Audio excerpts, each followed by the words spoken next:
You could have already won $250,000. Say, you know that Publishers Clearing Sweepstake Award you just got this morning?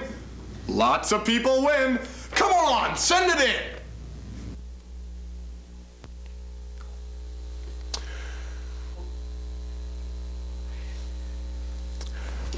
Okay, well, we are back to we are interviewing Mr. Bradford Mucus. We just had a few technical difficulties, if you will, with the lapel mics, but everything is restored to common order, and it's great to be back. Mr. Mucus, now that we are really getting deep into interest of the fans in the United States, please fill me in a little bit on this rumor that I have heard. You did not complain to filling in the rest of the country on this supposed rumor with Phyllis Diller. You were supposedly having a romance, an affair with Miss Phyllis Diller. Let me clear this up right now on national television. No, that is a rumor. Just as you said, it is a rumor. We occasionally go out together, go to shows, dinner, but we are strictly, it's a strictly non-sexual relationship, and I'd like to end it at that. Yes, yes. Well, that's very fun. Strictly a rumor. She's a really nice lady, a whole lot of women. She's a really, I mean, as a person, she's a very nice lady. I happen to know her almost personally. Tell me, Brad, what's next for you? I don't know. I've had, I think I've had my share of movies and Hollywood. I think I'm gonna start up a fast food restaurant. Great. A chain of restaurants throughout the United States, starting in Camden, Maine. Mm-hmm. The name of it will be McMucus. It will be a fine. It will be competing with such restaurants as Burger King, McDonald's, etc. Our specialty will be well, our specialty will McMucus burgers. Well, that's great, and it's really great to hear from you like that, Brad. It's been a really great talk. Hey, why don't you guys shove down a little bit? We're going to have an inside talk now with one of the stuntmen in this movie. Probably the position that lost more lives than any other character in this film. That would be, of course, Abul, the sort of assistant here in the Himalayan. That's it. Mountains. And he is Himalayan, and he is here with us tonight. Ladies and gentlemen, would you please welcome Abul? Abul.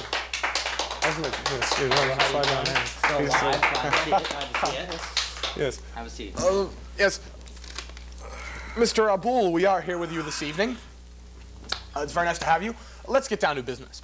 How and why, you being the sort of, just sort of a small dot as opposed to the entire world, how were you chosen for this role as a Himalayan sort of assistant to such an incredible detective?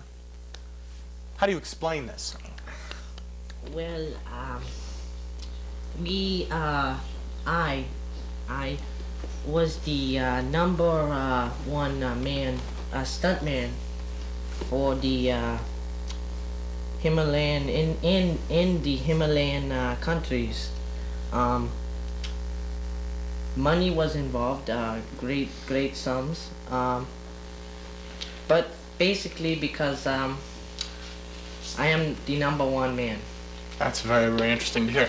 Well, now that we're on the subject, something the public is dying to know. How was your relationship? What was the relationship like between yourself and the director? I mean, were there any prejudices or any problems faced between you two? Well, none whatsoever except communication. It very bad. Webster Dictionary.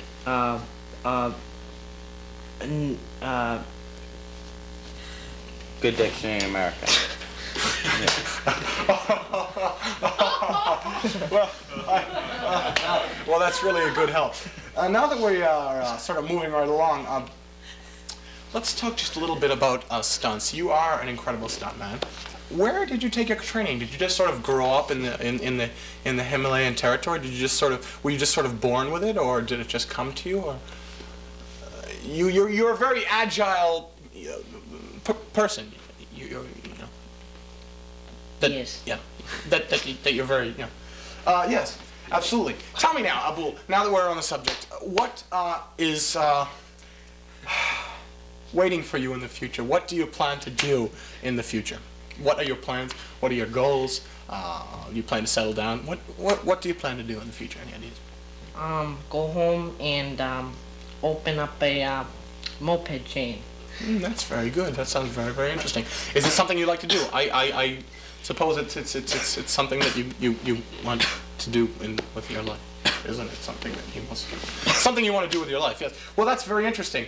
Of course, you've had quite a very fine relationship here with the lead role, the lead character, Mr.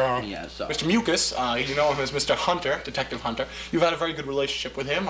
You've been best friends throughout the movie, and you really were a fine, outstanding stuntman. And one of the few to survive, I may add. Out of the 7 or 8 we had, he was the one to survive. Good job. Right. Yes, that's right. Now tell me, this moped chain of yours, how do you plan to get it started? Any plans on getting it started, getting involved with it? No, not yet. Not yet. Okay, well tell me something else. You've become very Americanized. How do you explain for this? Well, money. The new clothes, I like them very much. Up-to-date fashion. Yeah. Well, there you are.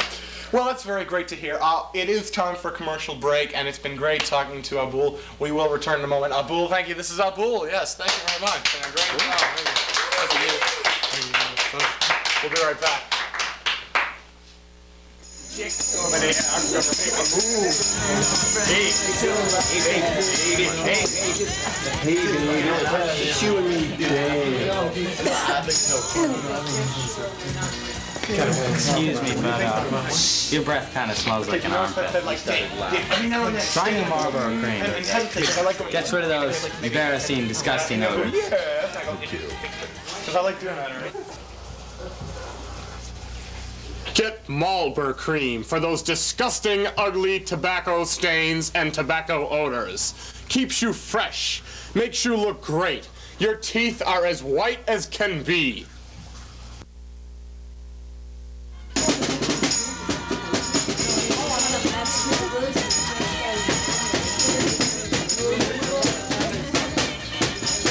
Hey, baby. Now you want to dance? Sure. Thank you, Marlboro cream.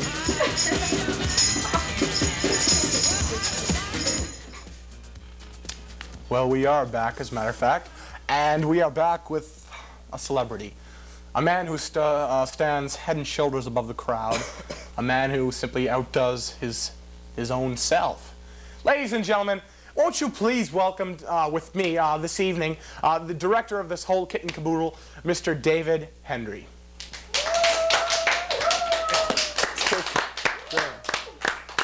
How you doing, Bob? Good to see you. Hey, good to see you. Hey, And Abul. 10, brother. Good to see you. Nice studs, huh? Now, suppose you told me... Excuse me. Oh, yes. Mr. Hendry, first of all, it's very nice to have you here this evening. Supposing you tell the audience, who is truly in suspense, who is, why and what inspired you to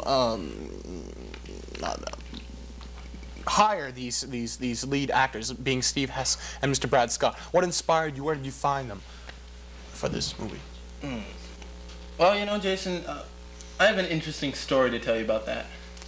I think it was Las Vegas in 1980. I was at the I was going around the hotel circus. I'm sure you've been there before. You're a big casino man. But it was when I met Brad, I think. The Was Golden it, Nugget. The Golden Nugget. That's yes, it. yes. Brad was doing a floor show in the Golden Nugget, and it was something, you know. When I saw him up there, he was. It was something in his eyes, you know. It was something. It was that star quality. I've been in pictures a long time, and I know when I see it, you know. And there was Brad up there, who was I think it was, what was it, the Chippendale guys. Yes, that was. I mean, Brad did have a kind of shady past, but anyway, it was the Chippendale guys, and it was something in him that I just, I wanted this man on film, and it sort of developed from there. Yeah, okay. Briefly, maybe just sort of filling us in on how, where you found Steve, such a man who has acted in many other movies. He has acted in many civilized movies, meaning he's had civilized roles. But how do you explain for this? Where did you? Where did you? Where did you happen to find Mr. Hess? Mr. Hess. Well, that's quite simple. It was New York. He was a taxi driver at the time. I think it was in between takes of what was it? I'm a Teenage Werewolf. I think that was his first or second film. It was in between then. I happened to see. I happened to see him. It was kind of a funny story. He was of course I'll tell you. Anyway, he was in a he was driving a taxi cab, and I saw him, and I really enjoyed I Was a Teenage Werewolf, and I saw it several times, and I knew right there, and I said, "Hey, aren't you a teenage werewolf?" And he said, "No, I'm a taxi driver." A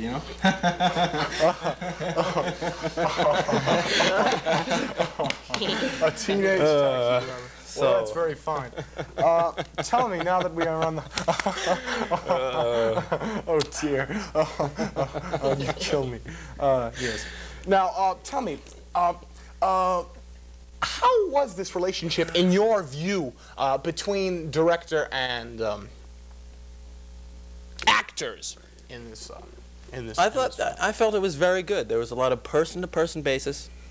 And I felt they followed what I told them fairly well. We had a little trouble with some cameramen, but otherwise it was fairly good. The actors did their part, and like for instance, Brad was. I mean, I'll never forget that on the side of Mount K2. The guy we had just lost. We were trying to take it. We wanted to get done before lunch, and we were trying to take the scene where he passes up the phone, and. We lost 3 men before lunch, and Brad, bless his heart, he just kept on going, right? Well, yeah, that was great. I mean, that sort of epitomizes the kind of actors we had on our in the movie, and the determination with which they participated in this film. Well, I must admit that is very heartwarming. Just kind of gives you a good feeling inside.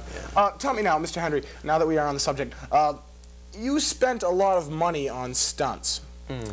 Choreography of stunts, coordination of stunts. Yeah. It was said that you had the best stuntmen in the business, the best coordinators. A lot of stunts in this movie, and a lot of danger involved. Of course, none of these stunts should be tried and determined to succeed at home, because they are very dangerous. These stuntmen have been practicing these for several years. But how do you account for this? Where did you find most of these stuntmen? Where did I find them? Again, they were Himalayans, mostly people from backwards areas, third world countries. And they were willing to work cheap, and we had to pay the price. I think the biggest cost was not in the salaries. We had, I believe, 570 stuntmen in the whole movie. We lost, I believe it was somewhere around 200.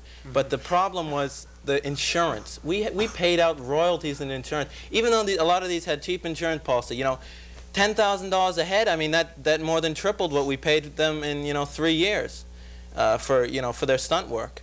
And so it was the deaths that cost us a lot. And frankly, I have to blame that a lot on the stuntmen, because it was it was a lot of foolhardy, reckless things. I frankly think a lot of them wanted to earn a little extra cash and rip me off. But, that's sort of, well, Jason, this isn't the kind of thing we laugh about, seriously. I just it ran up the budget considerably, to say the least. Anyway. David, your future. Yes. It seems a bit unclear.